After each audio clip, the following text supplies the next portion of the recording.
Untuk Seri ruang Dr. kemukakan soalan Syahidan tambahan. bin Kasim Arau. Puan Yang di-Pertua, soalan yang kedua. Terima kasih Puan Yang di-Pertua.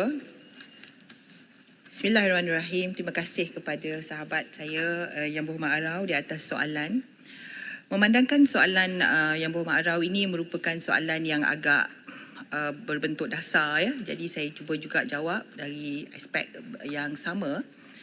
Pertama dari segi definisi kos sara hidup Yang Berhormat, sejumlah kos sara hidup ialah sejumlah kos yang perlu ditanggung oleh seseorang individu ataupun sesebuah isi rumah untuk memenuhi keperluan seperti makanan dan minuman, pakaian, perumahan, kesihatan serta keperluan lain untuk kelangsungan kehidupan wajar. Jadi DOSM ataupun Jabatan Statistik Malaysia telah pun menggariskan beberapa faktor iaitu 6 faktor yang mempengaruhi kos sara hidup. Yang pertama, Puan Yang di-Pertua, harga barangan dan perkhidmatan. Yang kedua, pendapatan ataupun income. Yang ketiga, corak perbelanjaan. Yang keempat, lokasi. Yang kelima, ciri-ciri demografi. Dan yang keempat, saiz isi rumah. DOSM juga telah membangunkan satu indikator kos sara hidup untuk membina satu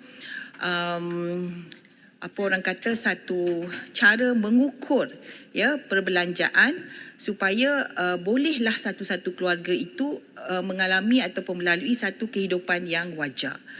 Jadi dari segi harga barang dan perkhidmatan Puan di-Pertua, dia banyak faktor-faktor luaran seperti perubahan iklim contohnya, harga barang import contohnya.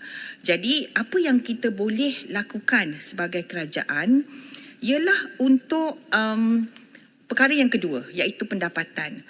Jadi untuk menambah disposable income ataupun kemampuan berbelanja, kerajaan telah pun memperkenalkan 1. Sistem saraan perkhidmatan awam.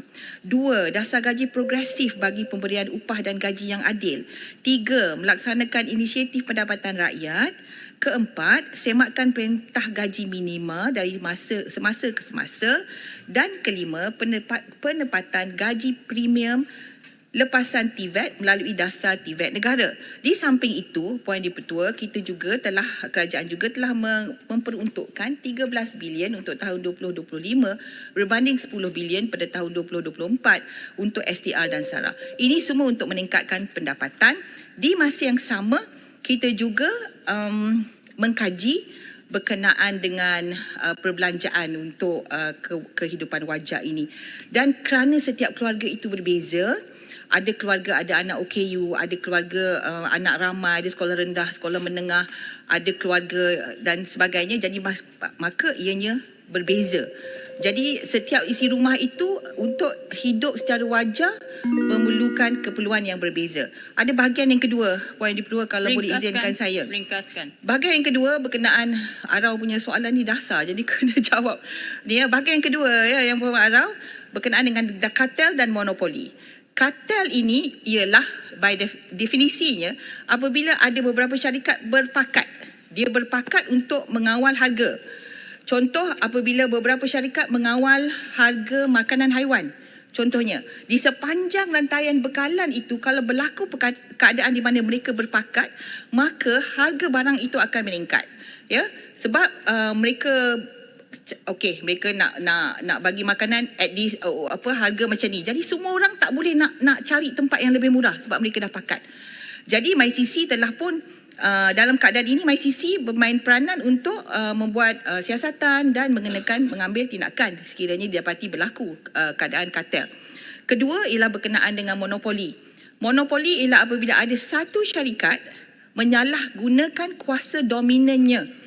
Ya, kuasa dominannya untuk meletakkan syarat yang berbeza sehingga dia mendapat keuntungan daripada itu. Dalam kes PLKS lah kalau kita ingat pada tahun 2019 ada satu syarikat yang dikenakan hukuman ya kerana menyalahgunakan kedudukan dominan mereka iaitu monopoli.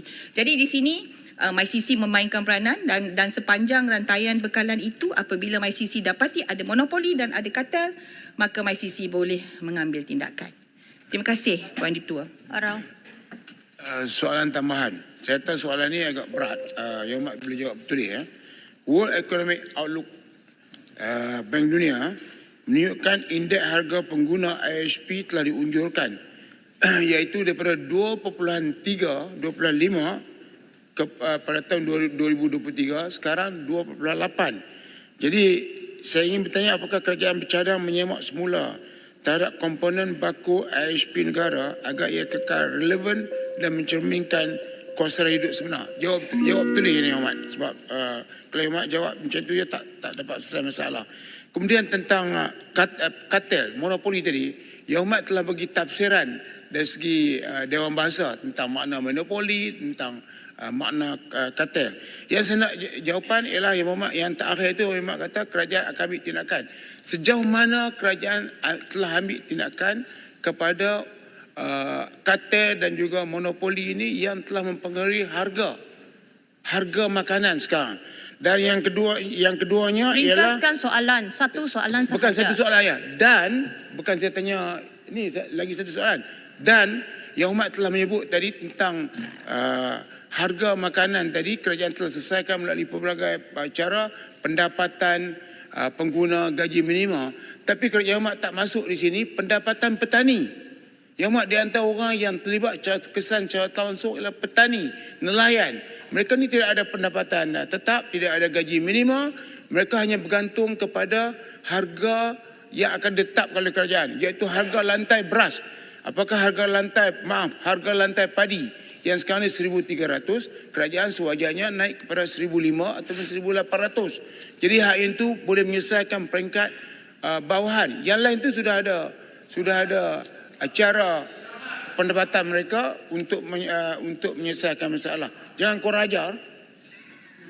Sila duduk. Ya.